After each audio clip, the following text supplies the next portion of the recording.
በዩኒቨርሲቲ ቆይታ መጠንቀቅ የሚያስፈልጉ ነገሮች ምንድን ናቸው? መምህር ደግሞ በመምህርነቱ መከበር መቻል አለበት። ሃይስኩል ላይ ጁኒየር ላይ የለመደነውን ባህሪ ጸጥታ አካል ጋር መጋጨት ወይም ግብግብ መፍጠር አያስፈልግም። ከተማሪ ጋር መጋጨት አያስፈልግም። እንዲሁም ደግሞ በካፌ አካባቢ ይህ በስነ ምግባር የሚያስጠይቅ ነው። እነዚህ ነገሮች ጥንቃቄ የሚያስፈልጉ ነገሮች ናቸው። ለግቢው በቻለን መጠን ጥሩ ነገር እያደረገን የግቢውን እያገዘን የግቢውን ሰላም እያስጠበቀን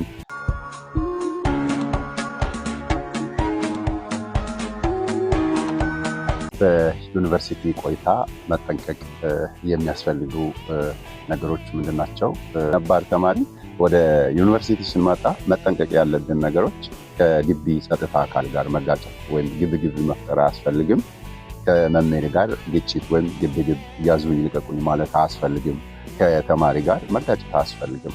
እንዲሁም ደግሞ በካፌ አካባቢ በተለይ ከግቢ ጥበቃ ወይም ጸጥታ አካል ጋር መጋጨት ወይም ግብግብ መፍጠር፣ አለመግባባት፣ እነዚህ ነገሮች ጥንቃቄ የሚያስፈልጉ ነገሮች ናቸው። ነባር ተማሪ በተለይ በር ላይ ካሉ ከጸጥታ አካል ወይም ጥበቃ ጋር አለመግባባትን ይፈጥራሉ፣ ግብግብ ይፈጥራሉ፣ ያዙኝ ልቀቁኝ ይላሉ። እነዚህ ነገሮች ለእኛ አመሽተን ስንገባ ግቢ ውስጥ አስፈላጊ ነገር ሲኖር መብታዊ የሆነ ጥያቄ ለመጠየቅ የሚያስፈልጉ ሰዎች መሆኑን ረስተን ግጭት ወይም ግብግብ በሚፈጥር ተማሪዎች ይሄ ምንም የሚጠቅም ነገር አይደለም።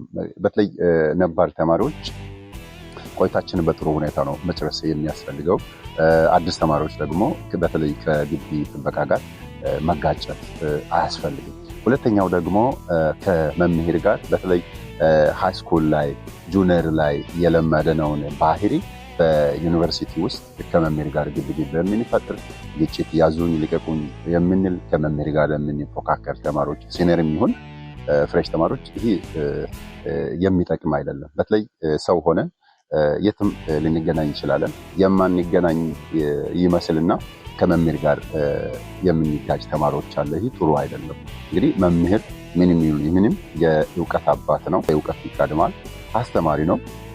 መምህር ደግሞ በመምህርነቱ መከበር መቻል አለበት። እኛ ተማሪዎች መምህሮቻችንን ማክበር መቻል አለብን። ከመምህሮቻችን ጋር መጋጨት ወይም ግብግብ መፍጠር ሳይሆን ከመምህሮቻችን ጋር መግባባት መቻል አለብን። ሌላኛው ደግሞ ከግቢ ጸጥታ አካል ጋር ጥበቃዎች ጋር መጋጨት አያስፈልግም። ግብግብ ያዙኝ ልቀቁኝ አያስፈልግም።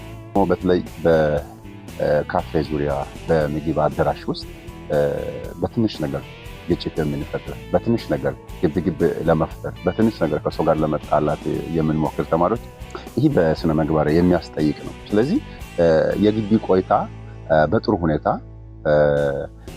ለግቢው በቻለን መጠን ጥሩ ነገር እያደረገን የግቢውን እያገዘን የግቢውን ሰላም እያስጠበቀን ቆይታችንን ጥሩ አድርገን የራሳችንን ለመስራት ወይም ቤተሰብ የላከውን ይዘን የመጣነውን ዓላማ ለማሳካት ሩጫችን ይዘን ወደ በቃንበት ዓላማ በማድረግ ስኬታማ ለመሆን ወጣትነታችንን በአግባብ ተጠቅመን ጥሩ ቦታ ለመድረስ መንቀሳቀስ ያስፈልጋል። ስለዚህ ከግቢ ጸጥታ አካል ጋር ከመምህር ጋር ከተማሪዎች ጋር መጋጨት ወይም ግብግብ መፍጠር ያዙኝ ልቀቁኝ ማለት ለአንድ ተማሪ አያስፈልግም።